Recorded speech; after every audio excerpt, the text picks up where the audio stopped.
Olá, seja muito bem-vindo, seja muito bem-vinda a mais uma edição aqui do nosso CryptoCast, o programa da BMC News focado no mundo das criptomoedas. Aqui vocês sabem, a BMC é a casa do investidor na TV brasileira. Nós somos o primeiro programa, inclusive, que foi criado para a TV com este propósito. E estamos juntos aqui para explicar para você que não sabe o que é Bitcoin, que não sabe o que é Ethereum, ou se você já sabe muito o que é Bitcoin e o que é Ethereum, para você se sentir em casa aqui, para você se sentir bem. E hoje eu tenho a honra de receber o grande Rodrigo Borges, que é advogado, que tem... Porra, cara, uma experiência inacreditável com cripto, e todo mundo que eu fui lá no Blockchain Rio conversar, todo mundo sabia que era o Rodrigão. Então seja muito bem-vindo ao nosso programa. Obrigado, Rafael. Prazer estar aqui. Vamos lá, Rodrigo. O pessoal vai perguntar de casa, pô, mas você trouxe um advogado para falar no CryptoCast. Por que a gente te trouxe aqui hoje? Me conta um pouco sua relação com cripto. Pois é, acho que primeiro advogado, porque hoje em cripto advogado é fundamental. Hoje regulação é o assunto da vez. Claro, você tem os investimentos, mas regulação hoje é o que pauta o mercado cripto, principalmente quando a gente olha a questão de tokenização. Eu sou advogado, em formação tradicional, fiz PUC, fiz LLM, segui a carreira tradicional, até que um dia eu conheci Bitcoin. Você é o filho da PUC, então? Isso, sou filho da PUC. Perfeito. E isso mudou minha vida completamente. Então hoje, graças ao Bitcoin, a minha carreira pivotou de uma forma excepcional. Então conheci o Bitcoin lá atrás, como todo mundo, olhei como investimento, isso lá 2015, 2016, até que eu via os desafios que você tinha sob a ótica jurídica, né? Então, como é que você tinha um ativo que ele estava distribuído no mundo inteiro, como funcionava a questão de custódia, era um ativo não penhorável, então se alguém quisesse tomar aquele bem de mim, ainda que houvesse uma ordem judicial, o que fosse, não era possível. Então tudo isso foi me despertando interesse e eu acabei caminhando para o lado olhar a questão de regulação de cripto. E venho fazendo isso desde 2016, então nesse mercado a gente atua, participamos de diversos projetos, aí alguns até que a gente já conversou, desde estruturação de plataformas de tokenização, exchanges, fan tokens, tudo quanto é projeto diferente aí a gente já participou com bastante sucesso. Então, e graças ao Bitcoin que eu estava falando, mudou minha vida porque eu segui aquela carreira tradicional do advogado. Então, era sócio de um escritório, adorava meu antigo escritório. E só que chegou um dado momento e eu falei, poxa, preciso mudar alguma coisa aqui. E aí eu resolvi, graças à visibilidade que atuar nesse mercado àquela época me deu, eu em 2018 resolvi empreender, montar meu próprio escritório, CBA Advogados, e estamos tocando desde então. Pô, maneiro demais. E aí, vem cá, então desde 2019 você está no mercado cripto? Desde 2016. 16. Como é que era o mercado cripto em 2016 para quem mexe com direito? Lá, ali, quando era tudo mais... Nem eu tava no mercado cripto ainda, cara, em 2016. Eu sinto saudades daquela época, porque era... Porque o Bitcoin tava barato pra cacete. Não, além do Bitcoin estar barato, é que a gente não sabia o quanto ia chegar. Então, perfeito. Esquecendo esse ponto, porque era um ambiente muito colaborativo, era muita pouca gente. Então, você juntava em uma mesa as pessoas do mercado. Então, as exchanges eram poucas que você tinha em operação no Brasil, todo mundo se conhecia, se conectava, então era um momento que a gente discutia a criação de uma associação ou um ente de mercado para congregar todos os interesses. Ainda tinha aquela discussão, porque alguns players ainda tinham aquela visão de derrubar o sistema financeiro tradicional. Cyberpunk, né? Isso. Então tinha ainda esse viés muito forte. Até a turma brincava, falava que eu era advogado de banqueiro, porque eu era o único que sentava na sala de terno. Então todo mundo falava, poxa, quem é esse cara, né? E era um mercado super interessante. O que a gente tinha na época, a gente não tinha nenhuma regulação, nenhuma discussão, nada. Aí a gente foi ter, na verdade a gente teve em 2015 um projeto de lei, que foi o que virou a lei 14478. Ela veio em 2015, o projeto do deputado Auro Ribeiro, mas que não tinha nada a ver com o que virou a lei. Então a gente passou por poucas e boas nesse tempo, até o Bitcoin quase ser criminalizado, né, no Brasil. Sim.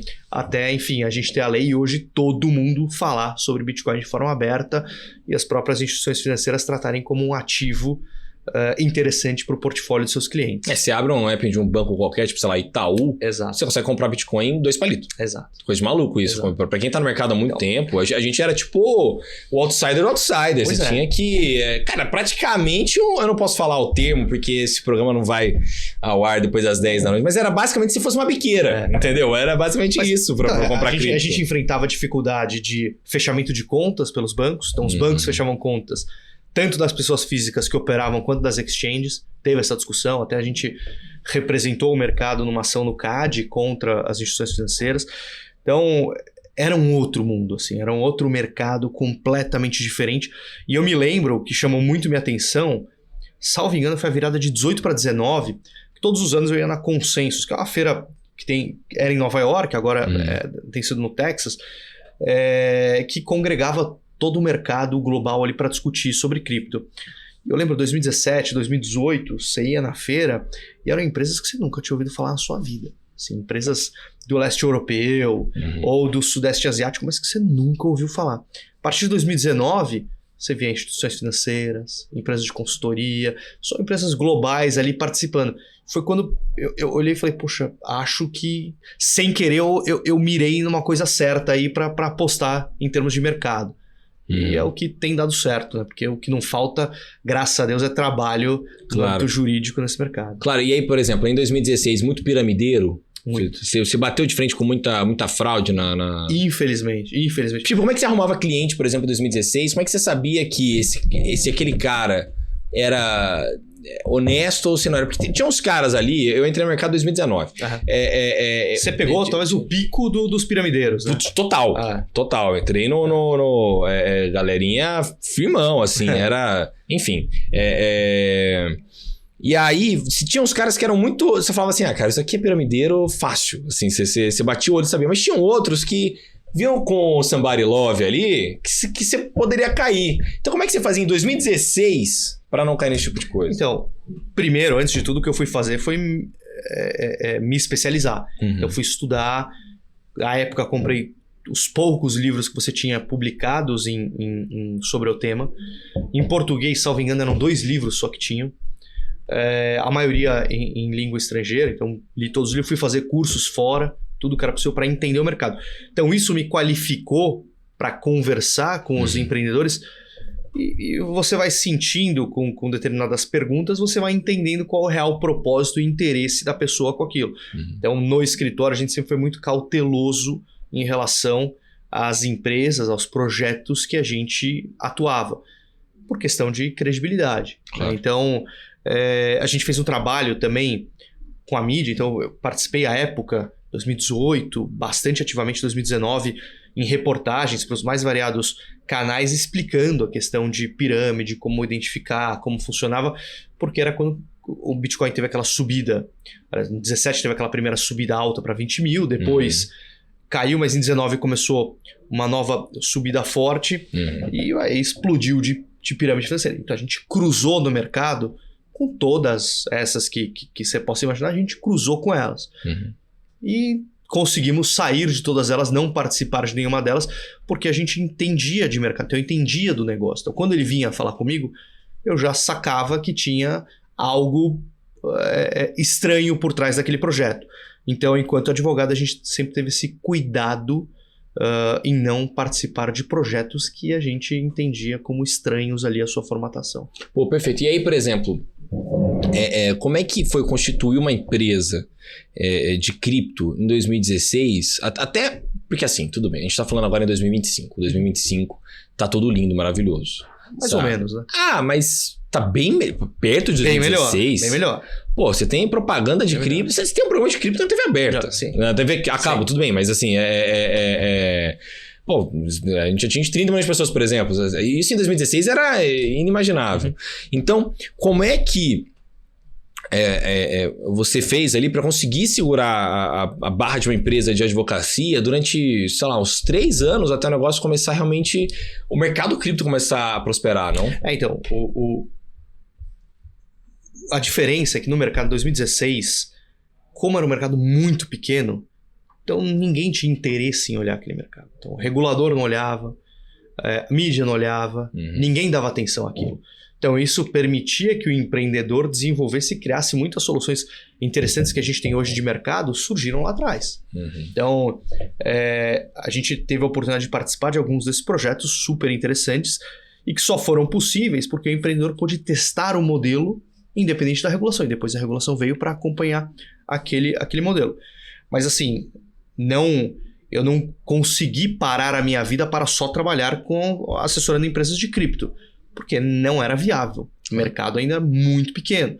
Se hoje ainda é pequeno, se a gente comparar com outras indústrias, naquela época ainda mais. E naquela época, as empresas, em sua maioria, eram jovens que tinham tido contato com Bitcoin por alguma razão muito cedo, ganharam muito dinheiro e resolveram criar. Eles eram referência dos amigos para venda e compra de Bitcoin e resolveram criar sua própria plataforma.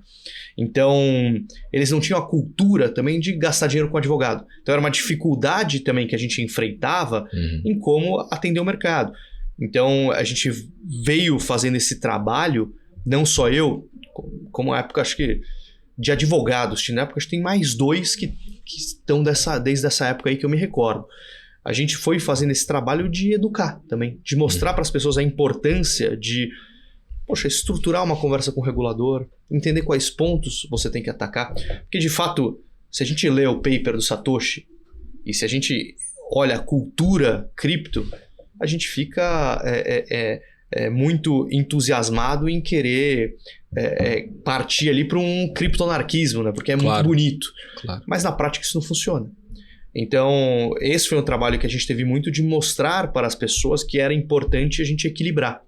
Então, o que era a inovação e conversar com o regulador. Não adiantava a gente bater de frente em muitas coisas. Então, mostrar para o regulador o que a tecnologia trazia de inovação, o que era interessante. E assim, as coisas foram se construindo a chegar no momento que a gente tem hoje de ter uma lei específica sobre o mercado, ainda carente da regulação de Banco Central, enfim, uma série de questões, mas de fato é um grande avanço. Sim. E quando você olha, por exemplo, essa regulação que a gente está passando agora, a gente estava lá no Blockchain Rio, inclusive, o assunto do momento é a regulação, né? Até porque ela é vital para muita coisa conseguir rolar no Brasil. Você acha que em que pé que a gente está hoje? A gente está avançado perante os outros países? A gente está atrasado? A gente está travado? A gente está onde? Rafael, eu te diria que a gente já esteve numa posição muito melhor. Tá? Em que aspecto? Então, só pegando uma linha do tempo rápida, então teve um projeto de lei em 2015, foi apresentado que ele não... Enfim, para aquela época, quem ouvia de Bitcoin em 2015? Quase ninguém. Né? Então, pouquíssima gente sabia. O deputado apresentou um projeto de lei que ele olhava por uma ótica muito torta, considerando o que é hoje, tá? Mas talvez a época fazia sentido, difícil julgar, né? Fácil ser engenheiro de obra pronta. Claro. Né? Com o avançar do mercado e do desenvolvimento das inovações, em 2019 foi apresentado um novo projeto de lei por esse mesmo deputado, completamente reformulado, que ganhou a cara da lei que a gente tem hoje. Mas nesse meio tempo, a gente teve um substitutivo querendo criminalizar Bitcoin e criptoativos no Brasil. A gente ficou muito próximo disso acontecer. Se fosse levado à votação e criminalizasse, o atraso que isso ia gerar ao mercado. Então, olhando a lei hoje, eu olho com um olhar bastante positivo em relação ao cenário que a gente tem hoje. Porém, a gente tinha uma janela de oportunidade enorme que eu tenho medo da gente perder. No seguinte aspecto, a gente foi um dos primeiros países de economia relevante global a aprovar uma lei. Porém, essa lei ela é principiológica, então ela depende do Banco Central regular determinadas questões específicas. Isso não aconteceu até agora.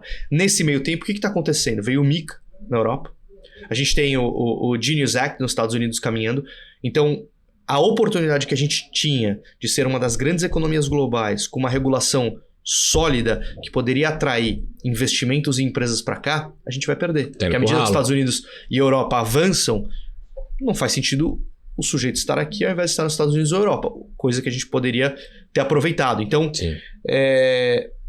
a gente conseguiu colocar a bola na marca do pênalti, mas a gente está demorando para chutar pro gol. E se a gente demorar muito, a gente vai dar uma de Roberto Baggio e chutar por cima. Sim, se a gente demorar muito, vai acontecer o que aconteceu com o meu Santos Futebol Clube contra o Vasco, que tomou 6 gols e no primeiro tempo tinha sido um pênalti pro Santos, aí demorou muito pra bater, o VAR entrou, falou que era impedimento e aí o Santos tomou outros 5 gols.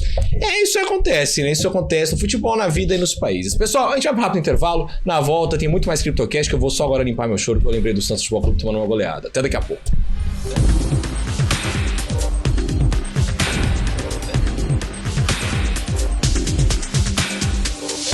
Estamos de volta aqui no nosso CryptoCast dessa semana, um papo muito bacana com o Rodrigão, advogado, Rodrigo Borges e tudo mais, que tá nesse mercado desde 2016.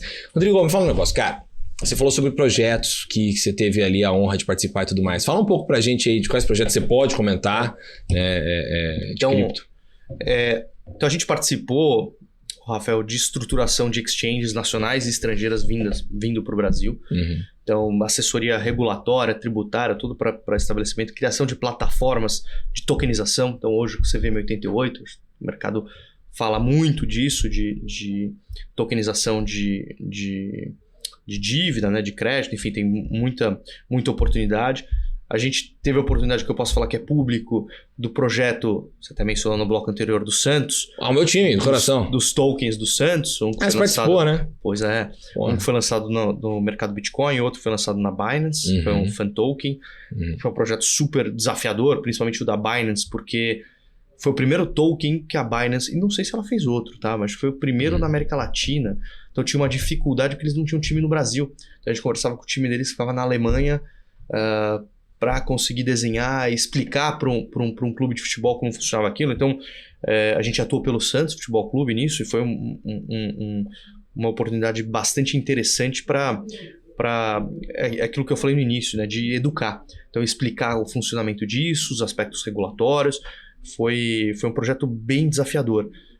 E para além disso, enfim, no aspecto regulatório, então a gente participa desde o início. Então desde a IN 1888 da Receita Federal, que é a norma que versa sobre como deve ser feita a declaração e recolhimento de impostos referentes a ativos virtuais, nós estivemos na Receita para corrigir a norma quando ela foi publicada, e ela depois teve um ajuste porque ele pedia, que é isso que é difícil, né? As pessoas hoje olham a fotografia de hoje e esquecem o passado. Então hoje criticam, mas no passado a norma, quando ela foi publicada, ela pedia que o usuário informasse o endereço da sua wallet.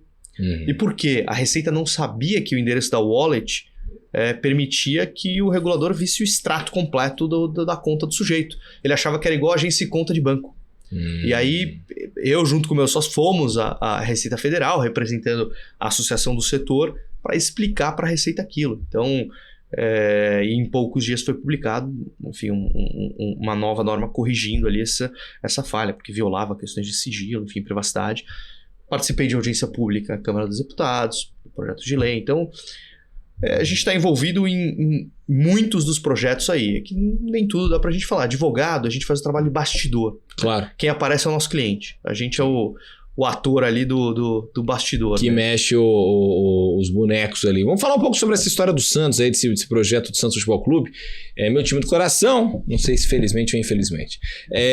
Mas é aquela história da Cesta dos Meninos da Vila, é isso? Isso, são dois, né? Então, o da Cesta dos Meninos da Vila foi o do mercado Bitcoin, que foi um projeto super interessante que o mercado Bitcoin idealizou.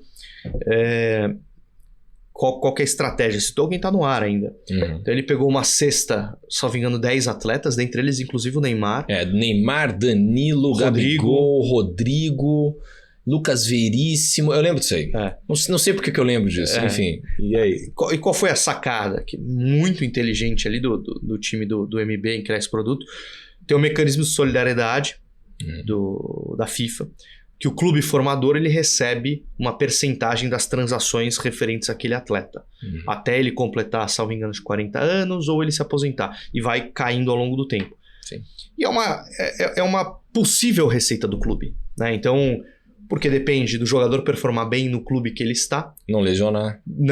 Depende do clube querer vender e ter um outro clube querendo comprar. Então, levando isso a CVM, a CVM falou, poxa, não é valor mobiliário. Tanto que o mercado Bitcoin fez isso antes com o Vasco, né? O do Santos foi o segundo. Sim. Não sendo valor mobiliário... Tinha que vir o Vasco no seu papo agora. Pois você viu? A gente casou já com o último jogo, cara, né? Inacreditável. E aí? Tem que lembrar do trauma. Pois é. Acabei de chorar no bloco anterior. Enfim. E aí, então, qual foi a ideia? Lançou-se esse token a mercado, então você gerou uma receita para o clube que ele não sabe se teria com aqueles atletas. E eu confesso que eu não acompanho a fundo assim, o futebol, mas eu não sei se todos esses atletas chegaram a ser vendidos, chegaram a ser negociados por valores relevantes ou não, mas foi uma estratégia muito interessante mostrando como o cripto, bem estruturado, ele pode ser uma fonte geradora de receita para vários mercados. Várias coisas diferentes. Então, a gente gerar recurso onde não tem. A mesma coisa a Binance fez com o Santos, que ela lançou o Fan Token do Santos, que é um token para fã. Então ele não está atrelado a nenhum benefício financeiro, ele está atrelado a questões mesmo de torcedor. Então você participar de determinadas votações, ganhar prêmios relacionados ao clube, a depender da quantidade de tokens que você tem. Pode votar pelo uniforme que vai ser usado, sei lá quando. Exato, se o ônibus vai ser o ônibus com o nome X ou Y. E o interessante disso é que é uma receita que o clube não tinha.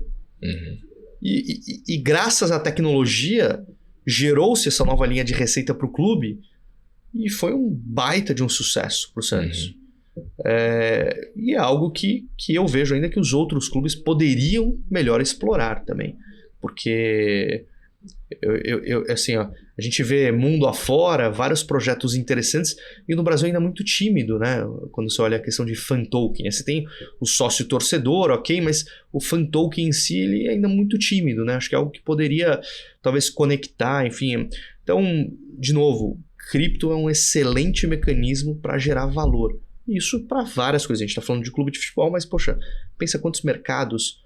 E aí, claro que vai depender de regulação, mas quantas questões você pode criar mercado secundário de ativos que hoje, propriedade compartilhada de determinados ativos e bens, enfim, tem uma série de questões que é possível com o processo de tokenização. Exatamente. E aí, esse era o próximo assunto.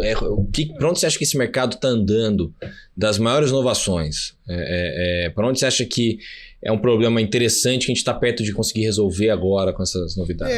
O que eu vejo é o seguinte, tecnologia hoje não é, na minha visão, claro, como advogado, então eu sou enviesado, né? Mas tecnologia hoje não é o grande desafio, porque a tecnologia ela evoluiu numa velocidade absurda. Sim. Eu vejo o grande desafio a regulação. E por que eu falo isso? Hoje, você criar uma bolsa de cripto, você tem soluções de mercado que você pode contratar para colocar a bolsa de pé. E hoje ainda, sem a regulação do Banco Central específica, você pode fazer sem uma maior barreira de entrada, senão a dificuldade de captação de clientes, etc. Mas se você olhar uma bolsa de cripto, ela é um mercado secundário de ativos. É uma bolsa de valor. A gente fala uma exchange, mas no fundo ela é uma bolsa, né? Você tem ali um mercado de balcão organizado. E é tão simples a tokenização que imagina se a lei permitisse a gente transformar uma listagem de uma empresa tão simples quanto é listar um Bitcoin em uma exchange. Sim. Então, permitir que mercados rodassem 24/7. Então, facilitar, enfim, uma série de questões que poderiam ser feitas por meio da tecnologia e o que trava hoje é a regulação. Então, hoje, a dificuldade que a gente tem é como o regulador consegue adequar o ambiente regulatório para o uso da tecnologia que a gente já tem. Se olhar o desafio que a CVM tem, é um desafio tremendo. Ela está hoje testando no âmbito do sandbox regulatório o mercado secundário de tokens de valor mobiliário. Então, você tem, via CVM 88, é possível você realizar a emissão de tokens de valor mobiliário, sejam de empresas, dívida, enfim, diferentes naturezas, mas você não pode ter um mercado de balcão organizado ainda. No sandbox regulatório, que é o ambiente experimental que a CVM criou, ela possibilita que empresas testem esse mercado secundário. E tem algumas empresas testando. Agora, eu não sei como a CVM vai sair dessa, como ela vai criar a norma para possibilitar que essas empresas que estavam no sandbox possam sair e tocar ali esse mercado de balcão organizado tokenizado. Tanto que o sandbox regulatório já era para ter acabado, a CVM postergou ele por mais um ano e a gente está ali ainda em compasso de espera. Ela anunciou agora que vai realizar algumas consultas públicas sobre o tema, mas a gente ainda não sabe o que vai acontecer. Então eu vejo hoje o grande gargalo, sem dúvida, a regulação. Regulação, ela impede ainda, inclusive, de outros mercados poderem pegar cripto, né? Se tem essa questão, até mesmo porque, me corrija se eu estiver errado, tá? Eu não sou advogado nem nada, mas são dois pontos hoje de impasse na regulação, né? Um é o da autocustódia e o outro é da questão do IOF, do câmbio, né? Na verdade, é muito mais que isso. Por quê? Só lembrando. Claro. Então, a gente tem a lei trouxe os princípios do funcionamento das VASPs, né, das exchanges, das intermediadoras, custodiantes e as corretoras, tá, de cripto. E cabe ao Banco Central trazer a regra específica de funcionamento. Licença, operação, Até agora a gente não tem a regra. A gente teve uma minuta em consulta pública, mas não temos a regra. Então ninguém pode aplicar ainda para essa licença. Em paralelo a isso, a gente tem, quando toca em valor imobiliário, a gente tem CVM. E aí são as discussões referentes à tokenização. Tokenização de valor imobiliário, mercado secundário, que está um pouco mais atrasado do que Banco Central, porque nem em consulta pública a gente começou. É possível você fazer emissão de token de valor imobiliário dentro do limite 15 milhões de oferta e algumas regras ali que traz a CVM 88. E para além disso, tem a questão de Receita Federal, questão tributária. Então, e em paralelo a tudo isso, tem as consultas públicas, versando sobre stablecoin, que aí entra a questão da autocustódia. Então, o cenário ele está um pouco incerto, mas eu tenho uma visão, quando a gente fala especificamente de stablecoin, lembra que eu falei antes que o Brasil estava numa posição muito privilegiada e talvez a gente, não vou dizer que a gente perdeu essa corrida, mas a gente deixou as primeiras posições ali. A gente está no pelotão da frente, mas não estamos nas cabeças. Estamos cavalinhos do Fantástico, a gente não está em primeiro, mas estamos ali no G4, ali, Exato. no G5. E vamos classificar para Libertadores. Ele tá empolgado. Você vê que o cavalinho não tá triste, não tá no Z4. É isso, mas os Estados Unidos querendo pegar essa liderança, sim, principalmente com a regulação do stablecoin. Então, não será uma surpresa se o Banco Central, no que tange a stablecoin, se ele esperar a regulação dos Estados Unidos ser concluída para entender os seus reflexos e se inspirar nesta norma. Então, é um pouco do que a minha expectativa em relação a stablecoin. Pra falar, nossa, tava na nossa cara o tempo todo, né? Era assim que eles fizeram. Mas faz sentido, é a maior economia do mundo. Eles vão te dar as regras. Faz sentido a gente entender o que eles fazem e até porque, se a gente voltar para a essência do mercado cripto, as regulações deveriam ser globais, né? Porque a gente está falando de um ativo que ele é global. É um ativo que ele está na blockchain. Então ele está ao mesmo tempo em todos os lugares do mundo, né? Porque todos nós tem cópia ali do enfim. Então, o correto, que é quase que é utópico, né? A gente tem uma regulação transnacional, né? Que via OCDE, via o que for, mas é muito difícil. É impossível. Muito difícil. Porque o Brasil tentando negociar tarifa com o Trump, difícil, cara, tanto que demora esse negócio, cada um tem seu interesse, aí cada um quer ser maior um do que o outro. Você teria que... Cara, você teria que arrumar muito ego no meio desse caminho aí pra fazer isso, né? Não tem como. Bom, pessoal, a gente vai pra um rápido intervalo, na volta tem muito mais CryptoCast aqui na tela da BMC News. Já voltamos.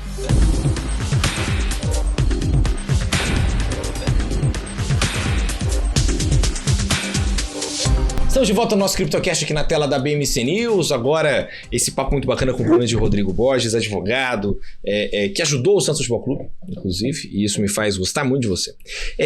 Vamos lá, Rodrigão. Esse bloco aqui é o bloco que a gente fala que é o bloco do respiro, porque a gente fala muito de cripto toda hora. Então, cara, vida pessoal, o que você conta pra gente? Antes de ter ido pra cripto também na parte profissional, o que você quiser contar, o espaço tá livre. Cara, é o que eu falei pra vocês, eu segui aquela vida tradicional do advogado, né? E eu nunca imaginava que ia dar essa guinada que deu. Então eu nunca tive vontade de ter meu escritório próprio, tá? Não tinha esse...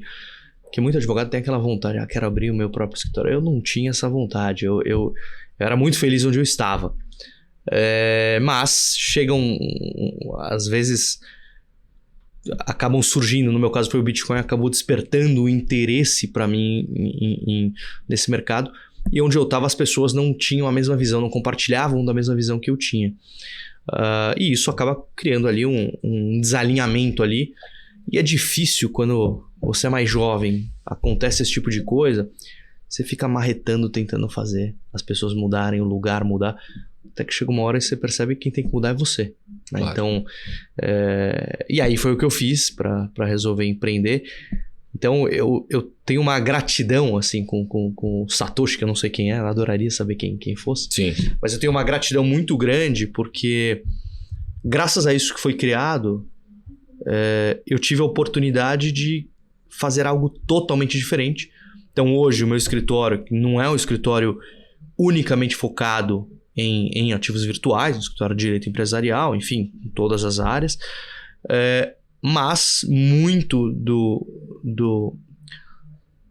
do que nos tornou conhecidos veio por conta dessa atuação no mercado cripto.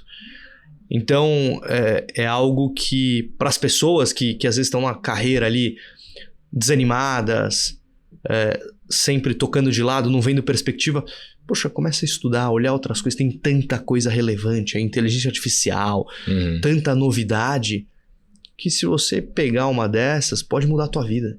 Claro. Então, para mim foi algo, e poxa, graças a cripto me levou a lugares que eu nunca imaginei. Pra onde você já foi? Pô, eu fui participar de um evento no Parlamento Europeu, lá em Bruxelas. Caraca! Por conta de cripto. Convidado por um deputado do Parlamento Europeu, que eu junto com Tatiana Revoredo, que é uma grande pesquisadora da área, a gente escreveu um artigo. Então lá em 2017, 2018, a gente escrevia muito artigo em inglês. E aí um deputado da Lituânia, leu o nosso artigo e nos convidou para esse evento. Caraca! E assim, para falar de ICO, que hoje em dia nem se fala mais de ICO, que era Initial Coin Offering, que era emissão de moedas. Hoje esse termo ficou... Tem um ICO, tem 15 mil ICOs por dia. Pois é. Na época era algo super relevante. Sim. Então isso foi algo espetacular. Poxa, participar, audiência, Câmara dos Deputados, algo que eu nunca pensei acontecer. E poxa, mesmo tá aqui. Se não fosse por conta do cripto, a gente não teria se conhecido, não estaria aqui. Mas se você tivesse ajudado o Santos, eu já tinha chamado. Pois é. Mas talvez se eu tivesse cripto, eu não teria ajudado. Perfeito. Você vê? Perfeito. Como são as coisas. E você deu aula pra uma galera também de cripto, né? A galera que veio aqui no programa, inclusive. A Nath, por exemplo, a Nathalie, você deu aula pra ela, não deu? Foi. Porque como eu, de novo, comecei nesse mercado muito cedo, então já dei aula em vários cursos há bastante tempo aí pra turma. Então, no caso dela específico, foi um curso que eu dei na OAB-OASP, Associação dos Advogados, acho que 2018, 2019, bastante tempo. Poxa, mas tanta coisa. Escrevi um livro em 2018 sobre regulação de cripto, junto com a Tatiana. Escrevi um livro que a gente fez um comparativo, e é muito interessante. Outro dia eu peguei esse livro para ler, como ele está desatualizado, porque a gente, em 2018, a gente mapeou, eu não lembro o número, mas acho que umas 30 jurisdições. E ó que não tinha inteligência artificial para escrever o livro pra gente nessa época, hein? E a gente mapeou as 35 jurisdições, como era o tratamento regulatório de cripto. E é louco você ver como naquele momento você tinha despontando como liderança Malta, Gibraltar, Estônia, que ninguém mais fala hoje. Então eu vivi essa época que advogados vendendo para os clientes, monta sua empresa em Malta, monta sua empresa na Estônia, monta em Gibraltar, como se simples fosse, porque você abriu o CNPJ lá, não quer dizer nada. Não quer dizer nada. Então, que era algo que eu sempre me preocupava, porque, poxa, problemas difíceis geralmente você não resolve com soluções fáceis, né? Verdade. Então, mas vivenciei essa época aí e foi bastante prazerosa. Essa questão do livro foi uma experiência super bacana aí. Acho que foi o primeiro livro de regulação de cripto do mercado brasileiro, foi o nosso. Caraca. 2018. Porra, que legal. E me fala um negócio, pra você, quem que é o Satoshi? Essa é uma pergunta que a gente faz pra todo mundo, que eu gosto que todo mundo tem uma teoria. Poxa, é difícil dizer, mas se fosse chutar uma pessoa... Não precisa ser uma pessoa, né? Não, então eu chutaria o grupo de pessoas ali, Ralph Finney, Wei Dai e companhia. Por quê? Se você ler o paper do Satoshi, ele faz referência a projetos dessa turma. Então ele faz referências a todos os projetos que essa turma fez do passado. Porque assim, muita gente fala, poxa, pingou do além um paper em 2008 e de repente surgiu o Bitcoin. Não. Começa, se eu não me engano, a primeira referência de um projeto de 1983 de criptografia. Então, tem uma série de projetos que são mencionados ali. Então, se não foi um grupo de pessoas, foi alguém que se pautou nos projetos destas pessoas para trazer a solução. Porque se você lê o paper, você vê qual era o grande problema que todo mundo tinha, todos esses projetos do passado. Eles não resolviam o problema do gasto duplo. Sim. Que foi resolvido graças a arquitetura da blockchain. Então, por isso que eu aposto num grupo de pessoas que fez isso. E uma pauta que eu acho interessante, poxa, deviam dar um prêmio Nobel de Economia pro Satoshi. Pro Satoshi. Deviam fazer isso. Ninguém teve uma invenção Porque tão inacreditável. Espetacular o que esse cara fez. Pô, pelo amor de Deus. Ou esse grupo espetacular, merecia ser reconhecido. Sim. Então, mas aí, evidente. por exemplo, a gente gosta muito de viajar na maionese, né? Quando a gente fala de Satoshi aqui nesse programa. Uhum. Porque cada um tem uma teoria. Isso é muito interessante. Eu era da turma do É um Grupo. Uhum. Aí o André Franco, grande André Franco, um beijo pra ele, inclusive, veio aqui no meu programa e falou que se fosse um grupo de pessoas, você jura por Deus que ninguém teria ego o suficiente pra bater no peito e chegar e falar assim, eu sou o criador, eu quero ter a grana, piriri pororó. Cara, você tá falando de... Você é uma pessoa multibilionária. É coisa de maluquice, cara. É ter trilhão quase na conta. Mas não deixa de ser, né? Assim... Eu não Ninguém, conheço o perfil dessas pessoas, mas pelo que a gente lê, as pessoas ali... Nick Szabo, Ralph Finney... Ralph Finney morreu, né? Mas são caras técnicos.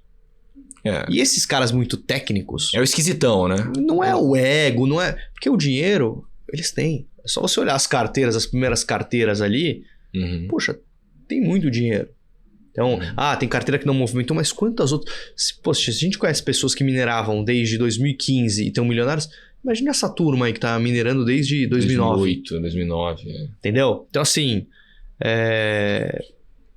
tranquilos financeiramente, eu tenho certeza absoluta que estão. Sim. E talvez é um pouco disso.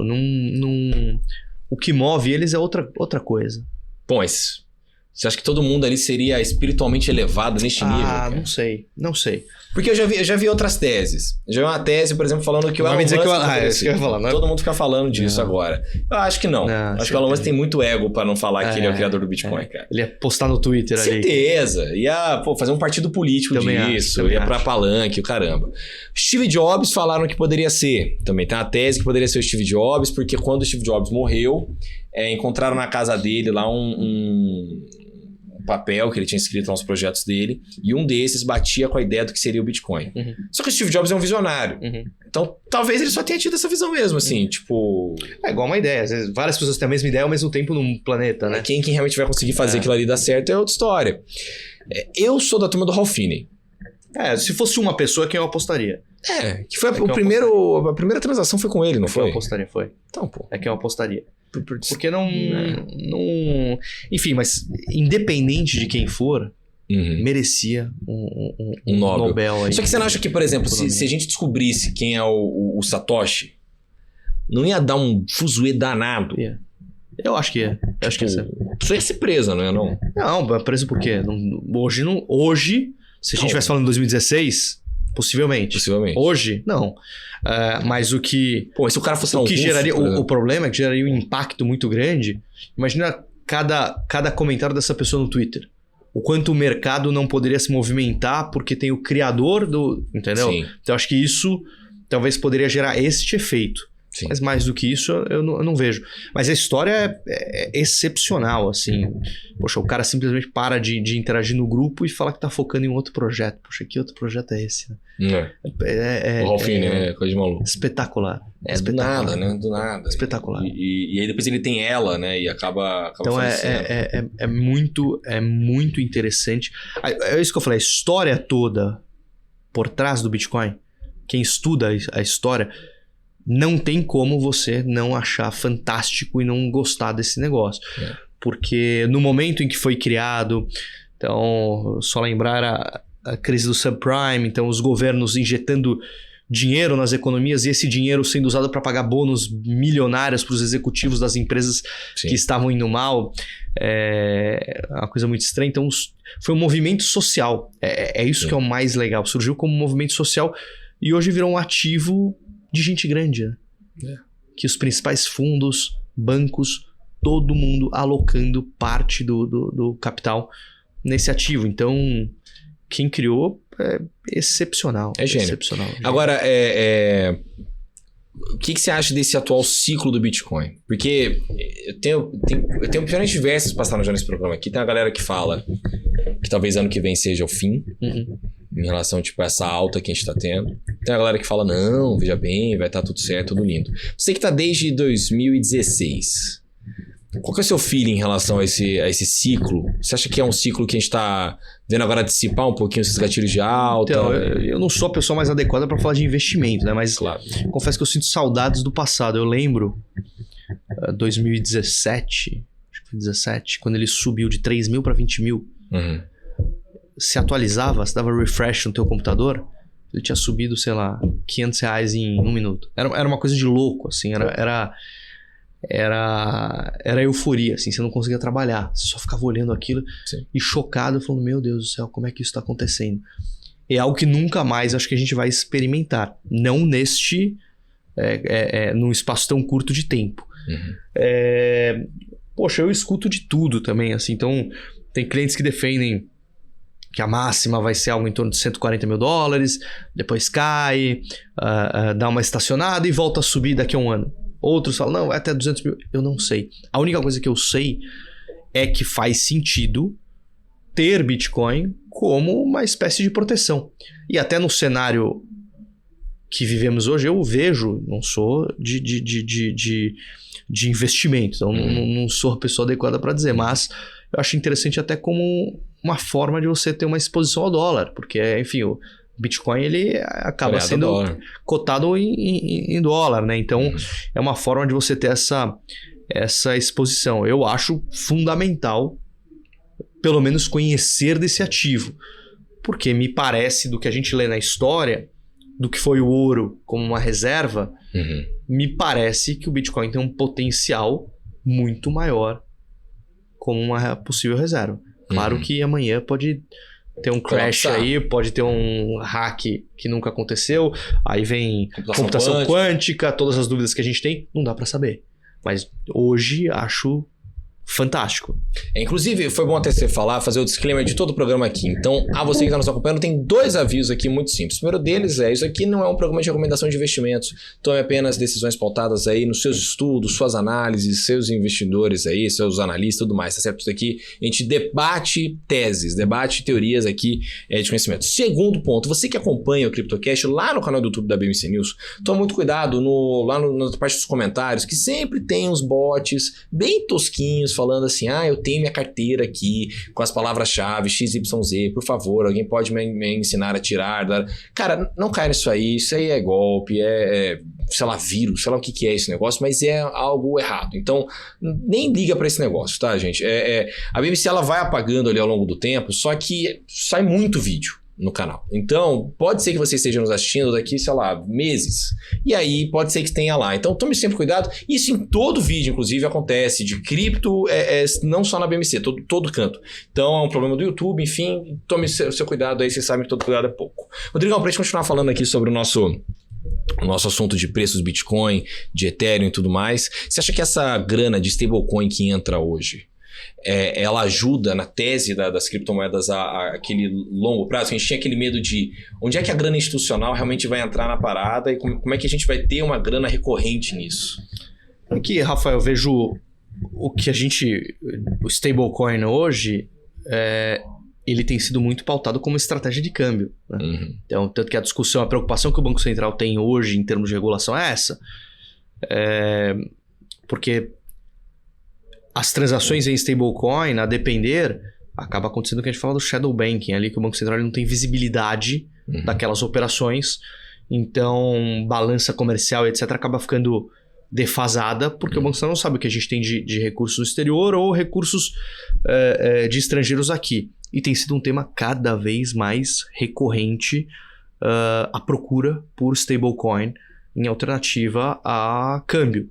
E as próprias corretoras de câmbio já estão ofertando soluções com stablecoin.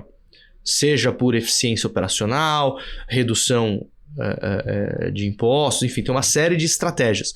Então, eu não vejo o reflexo de uma coisa com a outra. Então, eu não consigo enxergar... Acho que assim, stablecoin acaba sendo usado muito para o institucional, assim como o câmbio, então para pagamentos e etc. Eu não vejo tanto uma conexão com o restante do mercado cripto. Então, até por isso que eu acredito que o Banco Central vai tratar stablecoin muito mais. Stablecoin que eu estou falando, pareada em moeda, acho que ele vai tratar muito mais isso como câmbio do que como ele vem tratando as demais criptos, né? Então, não consigo ver uma correlação do mercado cripto com o de stablecoin, por conta disso. Perfeito. Vamos para um rápido intervalo. Na volta tem muito mais CryptoCast aqui na tela da BMC News. Já voltamos.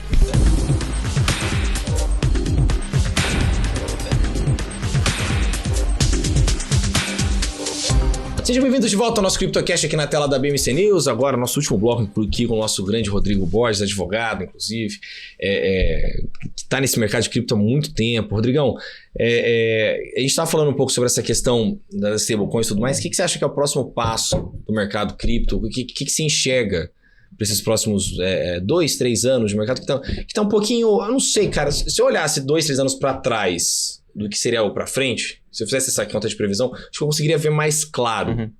Agora tem muita duvidazinha no ar, a questão da computação quântica, a questão da regulação e tal. Então o que você acha que está nos próximos 2 a 3 anos aí no radar? Sem dúvida, acho que a pauta de regulação assim, é top 3 do radar. Uhum.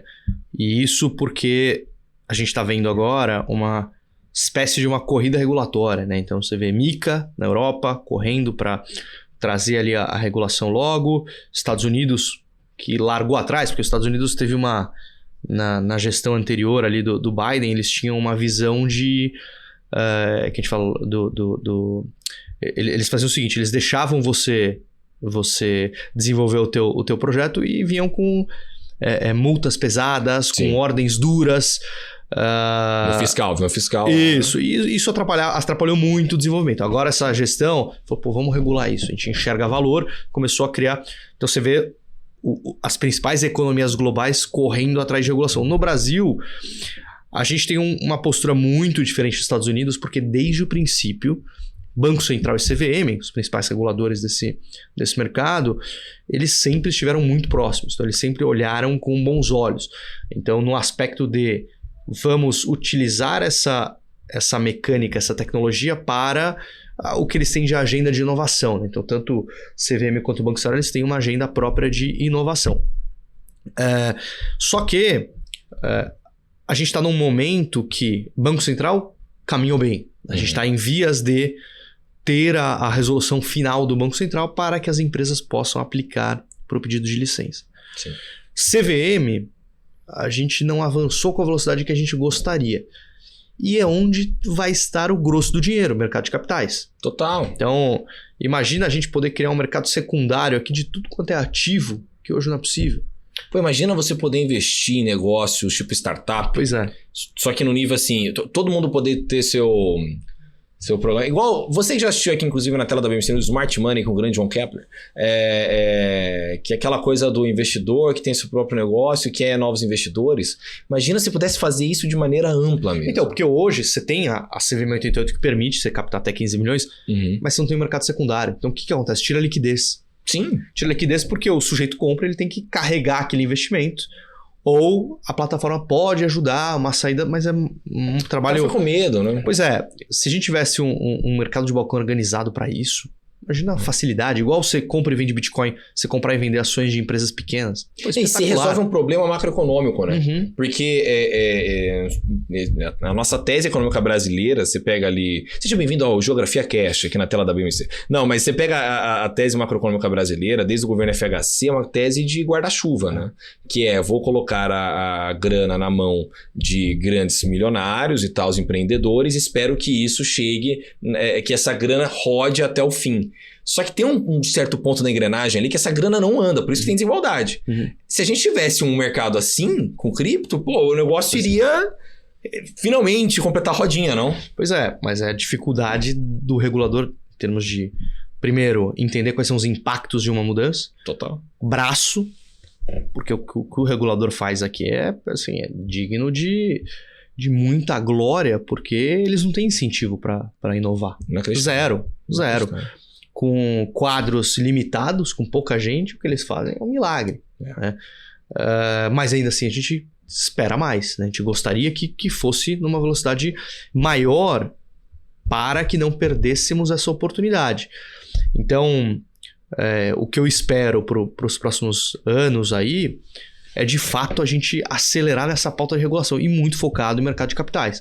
Aí é onde está o valor. Se a gente conseguir destravar isso, o uso da tecnologia para esse segmento, acho que tem muita coisa para avançar e quem sabe o Brasil liderar esse mercado aí, porque é algo que todo mundo ainda está, quando a gente fala de mercado de capitais tokenizado, tá? Todo mundo ainda está com receio em termos da regulação que a gente está falando de exchange, não sei o que, operação cripto tradicional.